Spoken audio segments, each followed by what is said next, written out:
Hi there, and thanks for checking out this video on my Excel spreadsheet for the Divine Triangle Life Chart. This chart is based off of the book Numerology and the Divine Triangle by Faith Javain and Dusty Bunker. I highly recommend checking it out. It'll definitely help you understand what this chart is doing much more, and has a lot more detailed descriptions of what the numerological number vibrations mean.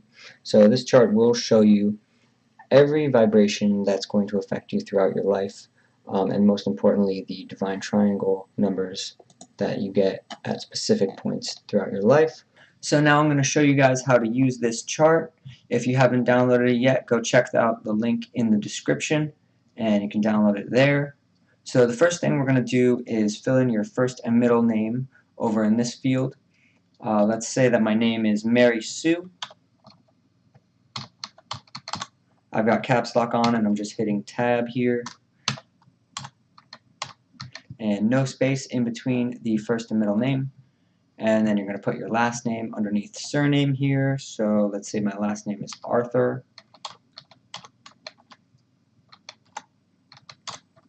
Then after you filled in the letters, now we're going to fill in the numbers for the vowel row. So the numbers for each letter are listed over here on the left. The reduced numbers are here and the unreduced ones are below. When you reduce a number, you're simply adding the digits together. So Q17 is going to reduce to 8, M is 13, it's going to reduce to 4, and you can see that's 4 and 8 up in this chart. So we're just going to fill in the vowels. Mary is an exception of a name, kind of, because it has a Y, and the Y is making an E sound. So over here I wrote this little reminder that when Y is sounded as E phonetically, it is considered a vowel, so you would fill that number into the vowel row. Same thing with W. This is a strange case, but W is considered a vowel when following a D or G when it carries the OO vowel sound, such as in names Dwight or Dwayne. So be mindful of that.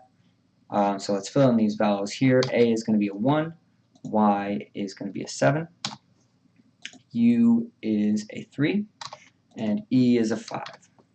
And then over here for the surname field, 1 for the A, 3 for the U. And then we're going to fill in all the numbers for the consonants. These are the reduced numbers again, not the unreduced. All the unreduced numbers will go in this bottom row. So M is a 4, R is a 9, S is a 1, R was a 9, so we'll put that there. We've got H, which is an 8, T is a 2, and R is another 9. There we go. And then we're going to fill in the unreduced numbers here. So M is going to be, if we scroll down, 13. A is still a 1, R is an 18,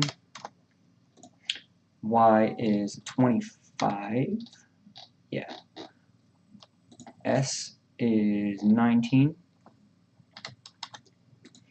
U is 21, and E is just 5. And again, A is 1, R is 18, T is a 20, right? Yep. And H is an 8, U is 21, and R is an 18 again. So the way that the divine triangle process works, there's a major process and a minor process down here, which you can look to see the major events that will happen at specific ages in specific years of your life. The way that this works is that there are 9 lines going around the divine triangle chart, and you would place each letter of your name on each of these lines as shown here. So you wouldn't use your last name because your last name is a given name. It doesn't really define who you are. You're just going to use your middle and your first name for the divine triangle.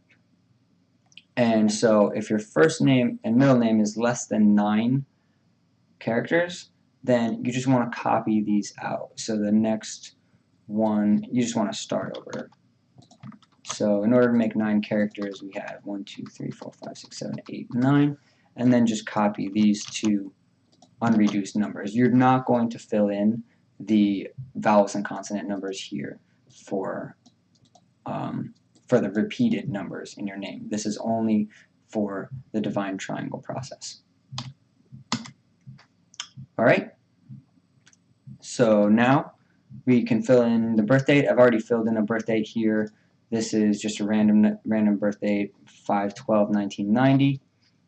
And then down here in the year, if I put 1980, it's going to say error because I wasn't alive then. So if I put 1990, I can see the vibration that I was under the first year I was born.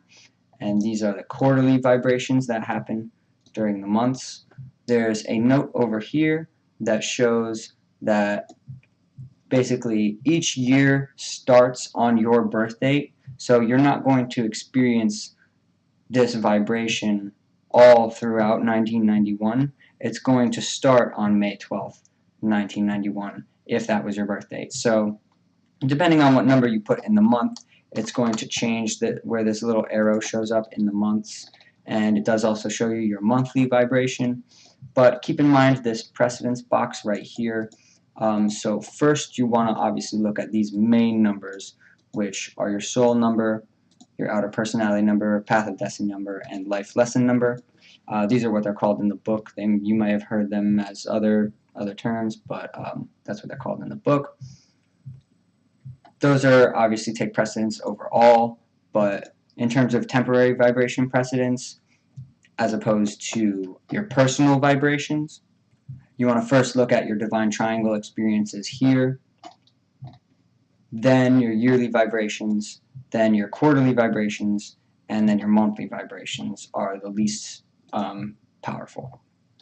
But they are all affecting you at once, so it's something to take into consideration. Now, I've kind of done this out for about 30 years, but again, you can put any number in to here. So if you were born in 1990, but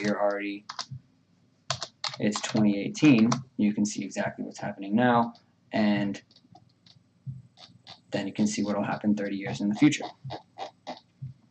What is exactly happening? Well, I do recommend you get the book and read the long form of the descriptions of each number, but over in this reference tab I've included short form descriptions of every single number 1 through 78. This is because the book says that 78 they get this number from adding all the numbers up to 12 because 12 is a full cycle. But there are 78 cards in a tarot deck. Tarot is definitely related to numerology, is related to astrology. So all of these things are kind of interconnected, as well as with your general personality tests. They're related to this as well. But this is a very quick and easy way to find out a lot more than that. So we can see that Mary Sue Arthur, who was born on June 12th, 1990, is going to have a soul number of 20, which reduces to 2. So if I look in the reference chart, 22, Mary Sue is going to be faced with many decisions. She's going to prefer to control people and situations, and she's going to have the power to make or break situations. This over here would be read when you have a 20/2 vibration as a temporary vibration. So that would be anywhere in here where you'd see a 22, which I don't right now. I'm going to go with the life lesson number because the life lesson number comes up all the time during the divine triangle, in the divine triangle numbers, because obviously this is something that your life is trying to teach you. So 37-1 is what I write here. What you must learn is what Mary Sue must learn. So 37 is right here. Mary Sue is going to want to be calm and mature. She's going to need to lead. She's going to need to value family and security, and she's going to be led to be attracted to business and religion equally. So there's probably going to be a period of her life where there's this imbalance. And so during those times where she's learning the most about that, she's going to experience calm and happiness and success through influential friends.